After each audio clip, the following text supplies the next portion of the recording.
ಡಾಲಾಯ್ತ್ ಅವರ ಸಾರಥ್ಯದಲ್ಲಿ the Friday Times news. Karnataka Pradesh ಕುರುಬರ ಸಂಘದ ಜಿಲ್ಲಾ ಘಟಕದಿಂದ ಮೌನ ಪ್ರತಿಭಟನೆ. ಸಿದ್ದರಾಮಯ್ಯ ಅವರ ತೇಜೋವಧಿಗೆ ಪ್ರಯತ್ನಿಸಿದರೆ ತಕ್ಕ ಪಾಠ ಕಲಿಸಲಾಗುವುದು. ಮುಖ್ಯಮಂತ್ರಿ ಸಿದ್ದರಾಮಯ್ಯ ಅವರ ತೇಜೋವಧೆ ಮಾಡುತ್ತಿರುವ ಬಿಜೆಪಿ ಹಾಗೂ ಜೆಡಿಎಸ್ ನಾಯಕರುಗಳ ನಡೆಯನ್ನ ಖಂಡಿಸಿ ಸೋಮವಾರ ಕರ್ನಾಟಕ ಪ್ರದೇಶ ಕುರುಬರ ಸಂಘ ಜಿಲ್ಲಾ ಘಟಕದಿಂದ ನಗರದ ಟಿಪ್ಪು ಸುಲ್ತಾನ್ ಸರ್ಕಲ್ನಿಂದ ಜಿಲ್ಲಾಧಿಕಾರಿ ಕಚೇರಿವರೆಗೆ ಮೌನ ಪ್ರತಿಭಟನೆ ನಡೆಸಿ ಜಿಲ್ಲಾಧಿಕಾರಿ ಮೂಲಕ ರಾಜ್ಯಪಾಲರಿಗೆ ಮನವಿ ಸಲ್ಲಿಸಲಾಯಿತು. ಈ ಸಂದರ್ಭದಲ್ಲಿ ಕುರುಬರ ಸಂಘದ ಜಿಲ್ಲಾಧ್ಯಕ್ಷ ಫಕೀರಪ್ಪ ಹೆಬ್ಸೂರ್ ಅವರು ಮಾತನಾಡಿ, 40 ವರ್ಷಗಳಿಂದ ರಾಜಕಾರಣದಲ್ಲಿ ಕಪ್ಪು ಚುಕ್ಕೆ ಇಲ್ಲದೆ ಅಹಿಂದ ವರ್ಗ ಸೇರಿದಂತೆ ಎಲ್ಲಾ ವರ್ಗದವರಿಗೂ ಏಳಿಗೆಗೆ ಶ್ರಮಿಸಿದ ಮುಖ್ಯಮಂತ್ರಿ ಸಿದ್ದರಾಮಯ್ಯ ಅವರ ಸಾಧನೆಯನ್ನು ಸಹಿಸದೆ ಬಿಜೆಪಿ ಹಾಗೂ ಜೆಡಿಎಸ್ ನಾಯಕರುಗಳ ಷಡ್ಯಂತ್ರ ಫಲಿಸುವುದಿಲ್ಲ ಎಂದು ಹೇಳಿದ ಅವರು, ಮಾಜಿ ಮುಖ್ಯಮಂತ್ರಿ ಬಿಎಸ್ ಯಡಿಯೂರಪ್ಪ ಅವರ ಪುತ್ರ ವಿಜಯೇಂದ್ರ ಹಾಗೂ ಎಚ್ಡಿ ದೇವೇಗೌಡ ಅವರ ಕುಟುಂಬದವರು ಜೈಲು ಕಂಡು ಬಂದವರು ಮುಖ್ಯಮಂತ್ರಿ ಸಿದ್ದರಾಮಯ್ಯ ಅವರನ್ನು ತೇಜೋವಧೆ ಮಾಡಲು ಪ್ರಯತ್ನಿಸಿದರೆ ಅಹಿಂದ ವರ್ಗದಿಂದ ಸೂಕ್ತ ಪಾಠ ಕಲಿಸಲಾಗುವುದು ಎಂದು ಎಚ್ಚರಿಕೆ ನೀಡಿದರು.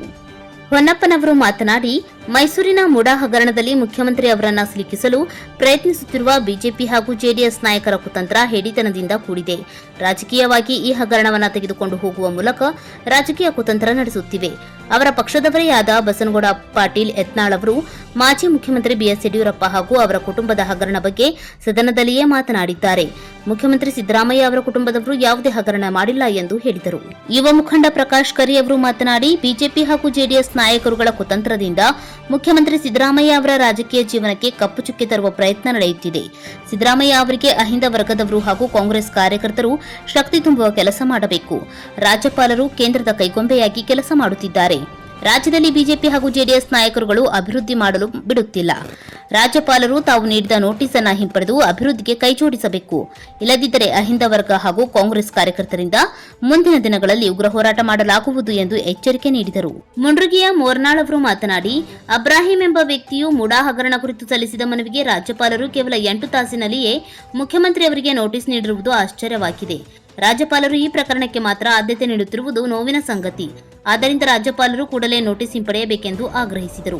ಚೆನ್ನಮ್ಮ ಹುಳ್ಕಣ್ಣವರ್ ಮಾತನಾಡಿ, ರಾಜ್ಯ ಕಂಡ ಅಪರೂಪದ ರಾಜಕಾರಣಿಗಳಲ್ಲಿ ಒಬ್ಬರಾಗಿರುವ ಮುಖ್ಯಮಂತ್ರಿ ಸಿದ್ದರಾಮಯ್ಯ ಅವರನ್ನ ಬಿಜೆಪಿ ಹಾಗೂ ಜೆಡಿಎಸ್ ನಾಯಕರುಗಳು ಮಾಡುವ ಆರೋಪಗಳು ಖಂಡನೀಯವಾಗಿವೆ. ರಾಜ್ಯಪಾಲರು ನೋಟಿಸ್ ಪಡೆಯದಿದ್ದರೆ ಮುಂದಿನ ದಿನಗಳಲ್ಲಿ ತಾಲೂಕು, ಜಿಲ್ಲೆ ಹಾಗೂ ರಾಜ್ಯಾದ್ಯಂತ ಉಗ್ರ ಹೋರಾಟ ಮಾಡಲಾಗುವುದು. ಮುಂದೆ ಆಗುವ ಅಹಿತಕರ ಘಟನೆಗಳಿಗೆ ಬಿಜೆಪಿ ಹಾಗೂ ಜೆಡಿಎಸ್ ಪಕ್ಷವೇ ಕಾರಣವಾಗಲಿದೆ ಎಂದು ಎಚ್ಚರಿಕೆ ನೀಡಿದರು.